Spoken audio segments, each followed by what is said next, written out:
profitez pleinement, éteignez les lumières, mettez votre casque ou vos écouteurs, fermez les yeux, relaxez-vous.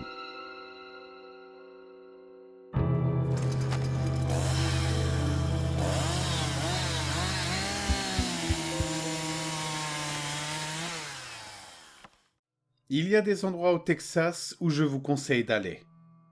San Antonio, Austin, Petite, Dallas, La Vernia. Pour n'en citer que quelques-uns, si vous voulez faire l'expérience du vrai Texas d'une manière époustouflante. Et puis, il y a Kosciuszko, Texas. Un endroit que je n'évoquerai jamais dans une conversation normale. C'est un endroit où l'on ne va pas. C'est un endroit dont on s'éloigne en voiture lorsque la nuit tombe. C'est un endroit où votre voiture s'arrête et cale et où vous sentez la sueur perler sur votre cou alors que vous essayez de remuer les clés de peur. On ne va pas à Kosciuszko. Jamais. Ouvrez Google Maps et essayez de trouver la ville. Voici un indice. Vous ne la trouverez pas. Vous arriverez immédiatement à un marqueur intitulé Kosciuszko Meat Market, marché aux viandes de Kosciuszko, mais rien n'indique qu'il y ait une ville quelque part. Aucune rue ne porte le nom de Kosciuszko Street ou avenue. Il n'y a que Kosciuszko Meat Market. Il s'agit plus ou moins d'une ville abandonnée. Seule une dizaine de personnes y résident et la campagne laissée par toutes. Il y a un marché aux viandes, comme je l'ai dit, et une vieille salle de danse que les gens avaient l'habitude de fréquenter dans les années 1970.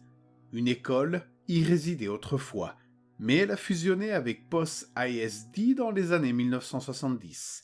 Même l'histoire de Kosciuszko est terne, une simple ville polonaise qui a été établie comme point d'échange rural pour les colons qui se dirigeaient vers San Antonio.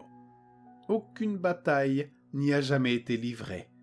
La ville n'a aucune importance historique, sauf, techniquement, une. L'histoire du massacre à la tronçonneuse est une histoire inventée par Ed Gein, qui a assassiné et cousu ensemble des peaux de femmes. Les légendes urbaines s'accrochent à la croyance que le véritable incident du massacre à la tronçonneuse s'est produit à Poth, au Texas. Ce n'est pas vrai car en réalité, c'est à Kosciuszko que la légende a commencé. Poth a été rattaché à la légende parce que Kosciuszko a vécu et est mort avec un nom à la consonance très difficile. Lorsque le film est sorti, les habitants ont murmuré et chuchoté entre eux que le passé secret et sombre de Kosciuszko avait été repris par Hollywood et transformé en film d'horreur avec une famille cannibale et des cadavres ensanglantés qui jonchaient le terrain. Mais c'est une coïncidence. Le film n'a rien à voir avec la ville. Mais avez-vous déjà vu quelque chose de si étrangement coïncident et similaire que vous ne pouviez pas vous empêcher de ressentir un lien ? Même le sentiment de solitude et d'isolement qui se dégage du paysage rappelle la dureté du sol de la ville fantôme. Kosciuszko abrite un clan violent de cannibales consanguins qui vivent dans la campagne, kidnappant et violant leurs victimes avant de les manger vivantes.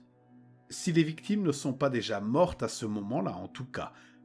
Personne ne sait exactement d'où ils viennent, mais la rumeur veut qu'ils aient été simplement abandonnés lorsque les gens ont commencé à déménager. On s'accorde à dire qu'ils sont d'origine polonaise et qu'ils sont par ailleurs des humains inintelligents. Mais c'est tout ce que l'on peut dire. Juste avant la sortie de Massacre à la tronçonneuse, un jeune homme nu et ensanglanté a percuté avec sa voiture un poteau de rue à Poth, au Texas, et en est sorti en hurlant sauvagement dans l'obscurité de la nuit. La police et l'ambulance sont arrivés et l'ont emmené dans un centre hospitalier à Florville. Après lui avoir administré un sédatif suffisant pour le nettoyer, les infirmières et les médecins ont constaté des irrégularités. Il était couvert d'ecchymoses et de sang, et ses cuisses et ses fesses étaient dépouillées de leur chair, comme si un couteau l'avait écorché. Il n'avait pas de langue et était incapable de parler. Ses poignets pendaient de l'articulation comme s'ils avaient été liés si étroitement qu'ils avaient été coupés net. Ses chevilles étaient brisées et cassées, et il semblait que c'était de la pure volonté et de la chance qu'il soit parvenu jusqu'à Poth, dans une voiture de surcroît.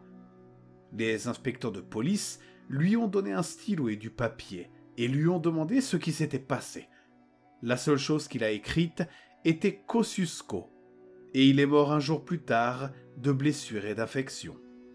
Son corps a été examiné par le médecin légiste de San Antonio, qui s'est intéressé à l'affaire, et le médecin légiste a rapidement fait remarquer qu'il s'agissait de sa dernière autopsie, car c'était la pire qu'il ait jamais vue. Peu après avoir signé les papiers, le médecin légiste a démissionné et a quitté le Texas. Le médecin légiste a indiqué que le jeune homme avait été retenu en captivité pendant 1 semaine environ, attaché par quelque chose de serré comme une corde ou des chaînes. Sa circulation était coupée dans de nombreuses parties du corps, ce qui a nécessité l'amputation des doigts et des orteils. Plusieurs infections faisaient rage dans son corps et auraient fini, par miracle, par le tuer. Il a également été testé positif au tétanos et des fragments de métal rouillé ont été trouvés dans son sang. Il a été déshydraté, affamé et violé à plusieurs reprises dans le rectum et la bouche, et un trou à la base de sa colonne vertébrale a été trouvé rempli de sperme.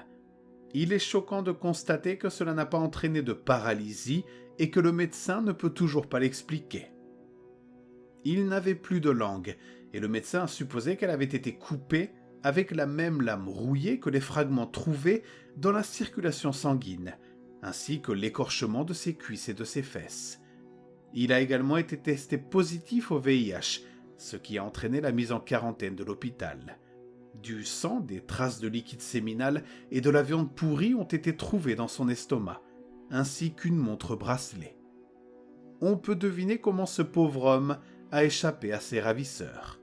Le médecin a émis l'hypothèse qu'il s'était peut-être libéré en se disloquant les poignets et en se dégageant de ses liens.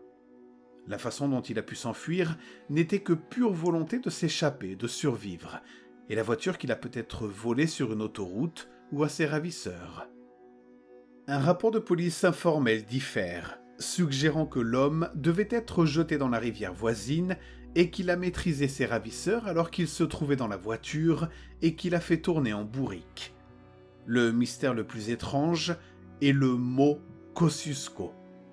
Il n'a pas été difficile de comprendre qu'il s'agissait de Kosciuszko au Texas, et la police a donc commencé à chercher sur place, en commençant par le marché de viande de Kosciuszko. Là, tout ce qu'ils ont trouvé, c'est un couple de personnes âgées qui tenaient le magasin comme d'habitude et vendaient des couennes de porc dans des sacs en plastique. Un inspecteur en a acheté une pour la manger pendant la recherche, et finalement, c'est tout ce que la recherche a permis de faire. Rien n'a été trouvé et rien n'a été gagné. Personne dans la petite ville n'avait vu ou entendu parler de l'homme et personne n'avait signalé la disparition ou le vol d'une voiture. Les détectives y sont retournés à plusieurs reprises au cours des mois suivants pour tenter d'obtenir davantage d'informations. Cependant, ils n'y sont pas parvenus et ont considéré que l'affaire n'était plus d'actualité. La dernière fois qu'ils sont venus, ils sont retournés au marché de viande. Une jeune fille de 6 ou 7 ans était assise derrière le comptoir et mangeait une sorte de bonbon polonais. L'un des inspecteurs décide d'aller de l'avant et d'essayer de lui parler. Il achète d'abord un sac de couennes de porc pour essayer d'engager la conversation, ce à quoi elle répond par une faveur énergique. Elle semblait assez agréable, comme n'importe quel enfant de 6 ans. Il lui offre alors une de ses croûtes de porc pour s'attirer ses faveurs. Elle a catégoriquement refusé. « Maman dit que je n'en mange que si elles sont faites de porc, » dit-elle. Le détective a ri un peu et lui a dit qu'elles étaient faites de porc, d'où le nom couenne de porc. Elle secoue la tête. Et elle répond « Non, ce n'est pas le cas. J'ai vu grand-père les faire. Il reçoit une cargaison de peau tous les mois et pendant qu'il crie, pleure et hurle, il enlève la peau et la jette dans la friteuse. » Immédiatement, les inspecteurs sont troublés et s'en vont, préférant remettre leur couenne de porc au laboratoire. Ils partent ensuite à la recherche du vieux couple. Chaque fois qu'ils se rendent au Meat Market, le marché de viande, il est fermé. Et chaque fois qu'ils essaient de retrouver le couple, tous les habitants de la ville ne se souviennent magiquement plus d'eux. Après avoir fouillé dans les livres d'histoire et les actes de naissance pour retrouver l'identité du couple, les détectives apprennent un fait terrifiant. Tous les habitants de Kosciuszko sont apparentés. Il n'y a pas de déviance dans les arbres généalogiques. Tous les colons qui ont immigré dans cette région ont été mystérieusement décimés. Et les résultats sont revenus du laboratoire. C'était à l'époque où la médecine légale n'existait pas et où tous les tests ADN relevaient de la science-fiction. Les inspecteurs ont déterminé que les couennes de porc étaient d'une origine introuvable, mais qu'elles n'étaient certainement pas fabriquées à partir de porc ou de tout autre produit dérivé du porc. Il s'ensuivit une perquisition et une saisie dans la ville. La ville de Poth a demandé l'aide de plusieurs villes pour saisir tous les habitants de Kosciuszko. Des personnes ont été arrêtées et des enfants ont été transférés à Poth où ils ne pouvaient pas être en possession de leur famille. Des violences et des bagarres éclatent. Des maisons ont été détruites et mises en pièces lors des perquisitions de la police. Dans l'une d'entre elles, ils ont trouvé du matériel dont le sang était visible. Dans une autre, des fragments et des os ont été trouvés. Dans une autre encore, des dents étaient enfouies sous le sol meuble. Personne ne parlait dans la ville et personne ne disait rien. C'était avant l'apparition de l'ADN, et la police n'a donc pas pu déterminer la nature du sang. La famille a déclaré avoir dépecé son propre bétail. Les dents provenaient de l'enfouissement pour la fée des dents. Les os et les fragments provenaient de l'abattage de porc à l'aide de marteaux. Le trou de lapin était trop profond et la police ne savait pas quoi faire. Elle a donc fermé Kosciuszko et transporté les enfants dans les écoles de Poth. Lorsqu'ils n'ont plus été en mesure de garder les habitants en détention, ceux-ci ont quitté leur maison et se sont enfoncés dans la campagne pour qu'on ne puisse pas les retrouver. Puis, le fameux film est sorti. Massacre à la tronçonneuse. Tout le monde était convaincu que quelqu'un à Kosciuszko avait vendu l'histoire.